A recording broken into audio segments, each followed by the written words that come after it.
marché pour tenter de stopper le dérèglement climatique. Les Grenoblois s'inquiètent et veulent montrer une mobilisation d'ampleur pour que tout le monde s'y mette. Tout part à volo et même veaux, vaches, cochons descendent dans la rue. La descente des alpages, c'est d'abord une fête populaire de sensibilisation au pastoralisme et au bon goût de nos producteurs et éleveurs. Et puis la montagne va gagner le fond de vallée sur la toile. Cette fois, les rencontres ciné-montagne se trament les temps forts de cette édition qui débutera dans 3 semaines en fin de journal. Bonsoir à tous, ravi de vous retrouver dans votre JT de ce lundi 15 octobre 2018. 15 octobre et dans les rues que des t-shirts, des robes légères et des débardeurs. Le thermomètre a grimpé jusqu'à 24 degrés cet après-midi à Grenoble et dans sa région où l'on chasse encore moustiques, punaises, où les lacs sont au plus bas, où l'on doit économiser l'eau pendant que des trombes meurtrières s'abattent sur le Languedoc. Quand le climat perd la tête, les citoyens s'inquiètent. La France a marché. À Grenoble aussi, reportage Mathias Arez. Changer de système et non de climat.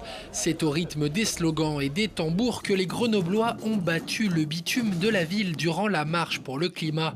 Après le pique-nique zéro déchet du 8 septembre, les Grenoblois rejoignent le mouvement national pour rassembler. C'est de se sentir moins seul face au désastre, c'est de sentir qu'on n'est pas les seuls à être sensibilisés parce qu'on est souvent découragé par le fait de se dire moi je trie mes déchets mais lui il balance ses papiers par la fenêtre de sa voiture.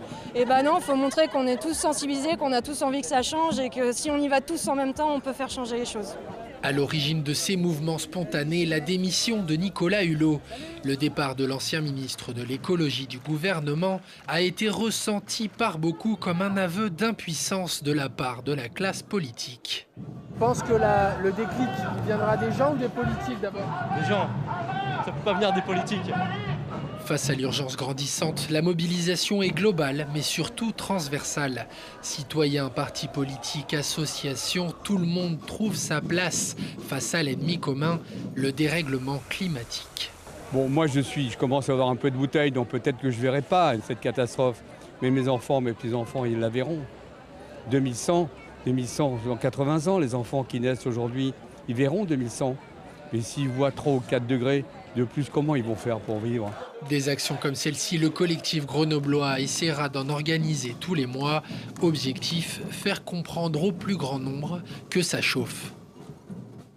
Si vous êtes intéressé par ce mouvement citoyen autonome, vous pouvez rejoindre par exemple la page Facebook « Il est encore temps Grenoble ».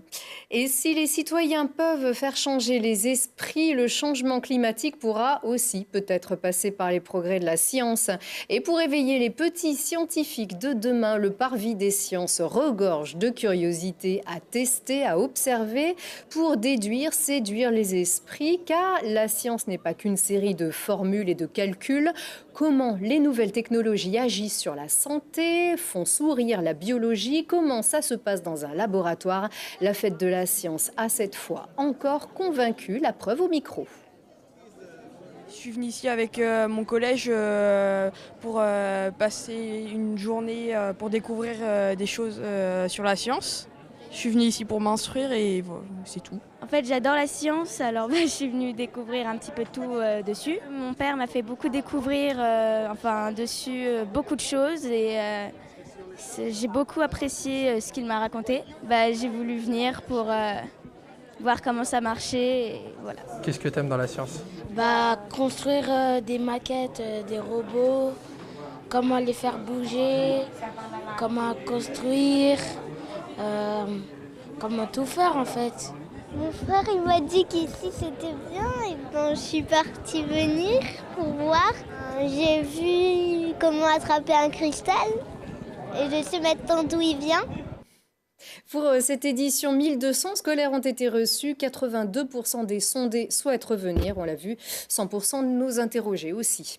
Elles ont bien profité du soleil, bien brouté nos pâturages. Il est temps de redescendre et tant qu'à faire, passer voir les Grenoblois en ville. Les vaches d'Érins, toujours stars du défilé, mais aussi Abondance, Tarine, Villarde, mais puis aussi des ânes, des moutons. Ce sont toutes ces bêtes que le public a pu découvrir, approcher, caresser. À la descente des alpages portée par l'association du même nom. Un grand événement festif et populaire qui fait défiler les animaux en ville avant de rejoindre leur QG rue de Strasbourg où l'on peut goûter les spécialités, rencontrer les agriculteurs dont on vient de le voir, le jeune Kylian Gaillard, collégien de 14 ans qui veut reprendre la ferme familiale et devenir fromager. L'alpage, c'est tous les jours la même routine. On traite, on fabrique, on s'occupe des bêtes, on fait des parcs. Pendant la période des foins, on va faire le foin. Beaucoup de choses comme ça. C'est même plus qu'un métier, c'est une passion pour moi. Ça fait très longtemps que je veux faire ce métier. Et... Ouais, ça fait déjà plusieurs générations que notre famille elle a des bêtes. Avant, mes grands-parents, ils avaient des bêtes croisées, des vaches à viande plutôt. Et nous, on est partis sur la race des reins. Et Kylian Gaillard est parrainé par le champion du monde des fromagers, meilleur ouvrier de France, Bernard Muraveau, qui le suit de près. La montagne va aussi descendre en ville pour s'inscrire cette fois sous toutes ses formes et sur la toile des 19e rencontres Ciné-Montagne. L'édition 2018 débute dans 3 semaines au Palais des Sports de Grenoble. Que nous réserve cet événement? Réponse avec Laurie Baillet. Les rencontres Ciné-Montagne, c'est le rendez-vous incontournable pour les amoureux de montagne, ici au cœur des Alpes. C'est 5 soirées au Palais des Sports consacrées aux films de montagne, en présence des protagonistes et des réalisateurs. Et pour cette 20e édition, la programmation explore la montagne dans toute sa largeur et sa verticalité.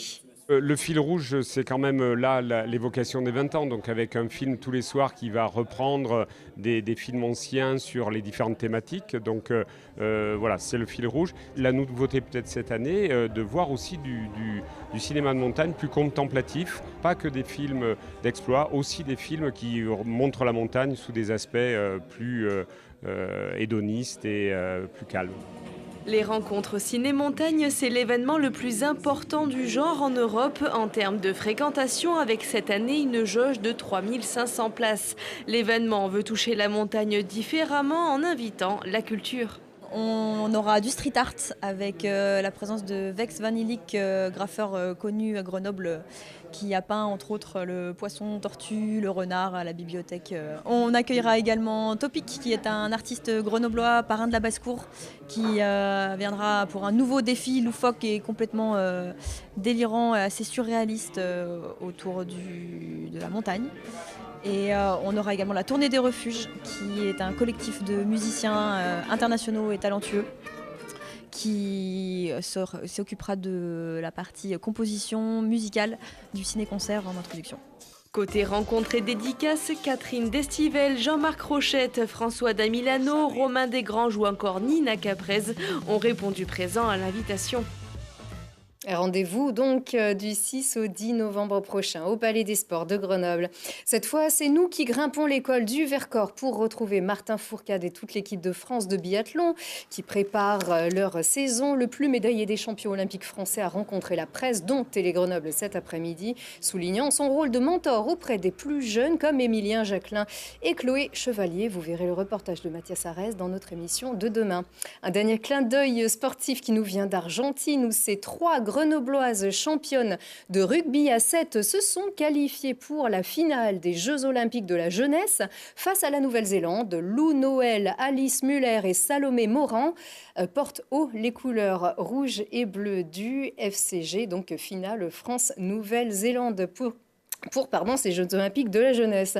Votre prochain rendez-vous avec l'actu dans 1 heure. Demain, retrouvez Marie-Carolina Brial pour votre JT. Très bonne soirée à tous.